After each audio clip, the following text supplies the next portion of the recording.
I've talked about the need for lighting in some of my other videos, basically saying that if you want your stuff to look professional, cinematic, film-like, or just good, you want it to look good, you probably want to light it because more often than not, if you don't light it, it's going to look subpar. It's going to look not as good as it should. And there are some things you can do with natural light, but I count that as lighting. If you're using natural light in an intentional way, you are lighting your subject or you're lighting your scene. So you always need to take into account lighting of some kind. But rather than just making it look good, there's another really important component of lighting that I think is often missed by people who say, oh, well, my camera does really good in low light, so I don't need to use lights at all. And that's the aspect of catch lights. And catch lights are really important. They're the reflections in your subject eyes. So if you're filming a human being, someone who has eyeballs, maybe I guess it doesn't have to be a human being. A lot of animals have eyes. But you want catch lights in the eyes, and that's usually to help polish your image, but also to add a sense of intrigue and character in terms of what you're looking at. Most people gravitate towards the eyes. It's usually what we're looking at when we're having a conversation with somebody, and more often than not, when someone's watching a scene, an interview, whatever it might be, they're looking at the subject's face and primarily their eyes. And if you don't have catch lights, your eyes can look really dead and hollow and lifeless. And almost that 9 times out of 10, you don't want that. There are some situations where you'd want that, but this is like what we're always talking about, right? You need to know the rule to know why you want to break it. And just saying that you have a camera that shoots really well in low light isn't a reason to abandon catch lights altogether.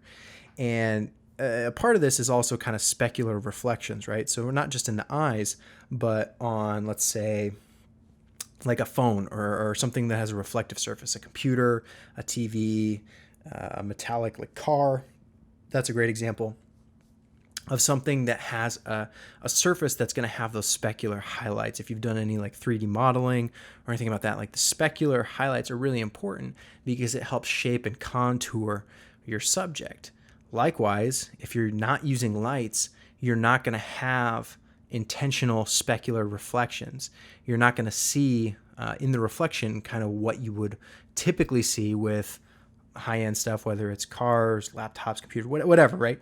You see it, the reflections. And so using lights not only lights your subject so the camera can actually see it, but it actually gives that reflection on those reflective surfaces in terms of specular highlights. So catch lights and the specular highlights kind of go hand in hand in helping amplify and adding character, contour, whatever you want to call it, interest to your shot more than just, well, it's low light, but I'll just bump my ISO up so I can see. It's it's such a small thing, but it makes such a big impact on your final product. And if you're missing out on that and you're not doing it because you don't want to invest in some lights, like lights, you can find lights that are pretty cheap. I've also made videos about this where there's like cheap lights that work really, really well. I have a set of kind of fake Kino Flow lights, kind of the knockoffs from overseas, and they work really, really well. And if you don't want to, you want to spend $3,000 on a camera, but you don't want to spend $300 on some lights, you might want to rethink your priorities. I know lighting doesn't always make sense in every situation. Sometimes it's run and gun and you just can't get in there with a set of lights for whatever reason. But if you're not lighting, really, really reconsider that. I've talked to too many people who think all you need is a camera and a microphone, but you really need to add that third element and actually have some kind of lighting. And it doesn't mean you have to light everything the same, but what you're doing has to be intentional. And like I said, maybe you don't even want to buy lights, but be thinking about how you can shape the light that's currently in the room, or you can use the sun, whether it's through diffusion or reflectors, bounce cards, whatever it is.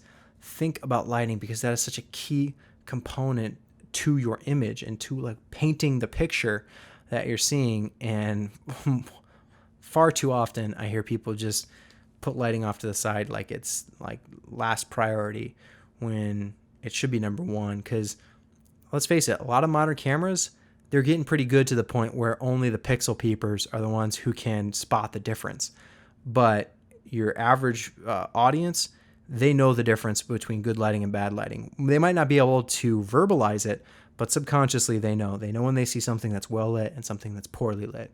So just keep that in mind, and especially be looking for those catch lights and the specular highlights, because those reflections oftentimes tell a bigger story than what's just in your image.